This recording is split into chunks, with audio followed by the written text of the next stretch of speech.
Mga kaibigan, welcome back po sa inyo. Ang pag-uusapan natin dito ay tatlo. Kay Manny Ladi, local nga ba sa Gilas, Pilipinas? QMB, bakit nagbago ang isip o parang umayaw sa Gilas SEA Games?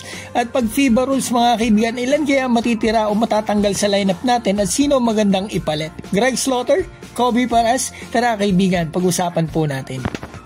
Simulan po natin kay Quentin Miloro Brown dito sa SEA Games 2025. Hindi po ito kasama sa lineup ni Coach Norman na pinangalanan po niya at base sa napag-usapan ni Coach Norman at ni Comnoli dito sa Power and Play, nung una daw itong si QMB talagang committed, interesado maglaro dito sa Gilas SEA Games mga kaibigan. Pati yung agent nito. Pero nagbago daw sabi ni Coach Norman mula daw nung makuha ni QMB yung passport niya at ang gusto na ay dito na maglaro sa main team.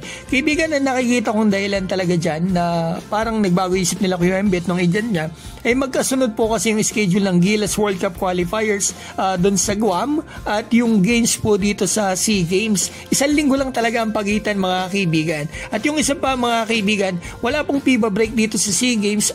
Baka sa time na yan under contract si QMB sa Europe o Japan, so hindi talaga siya pwede. Unlike dito sa main team, may FIBA break. So eto, punta na po tayo sa pinaka-smooth, pinaka-swabe na footwork na nakita ko ngayon sa Philippine Basketball. Ang KD ng Pinas o sa PBA ay bigger version ni Danny Sigel.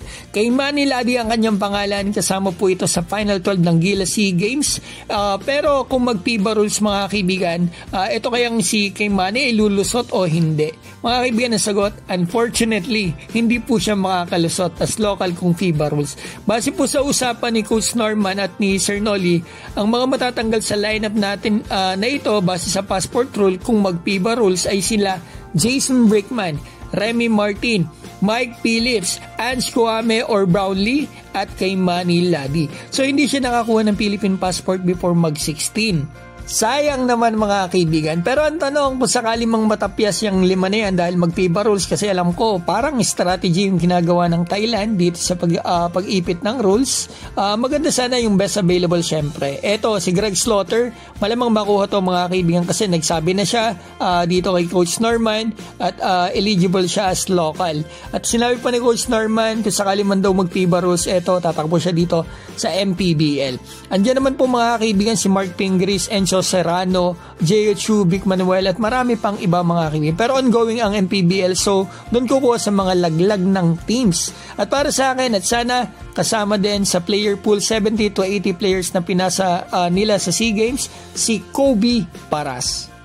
Maganda yung height, may talent at available mga kaibigan at palagi nagpo-post ng workouts niya halos every other day sa True Focus PH. Magandang addition to kung matapyas man yung lineup natin dahil sa FIBA rules kasi itong si Kobe naglaro na dati yan sa SEA Games. Champion po sila noong 2017 at talagang grabe yung pinakita niya mga kaibigan.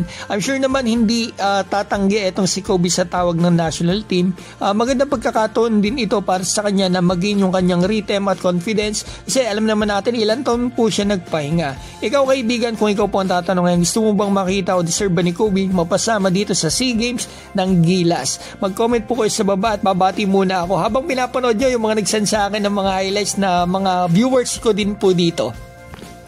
Shoutout sa iyo, Rolly Perote, Mags Magday, Dionisio Rupo, Busyo Kay Kahes, Coach Haji, Bertoy TV, Sparty, Jovil, Ronilon Agrama, Chris Buenaobra, Hunter Dex Hunter, Mark Ray Mendoza, Estela Bayot, Roel Basadre, Will Belin, Roniel Hoxon, Optimega at RJ Cabiles. Mga kaibigan, maraming salamat po. Mag-send na rin kayo.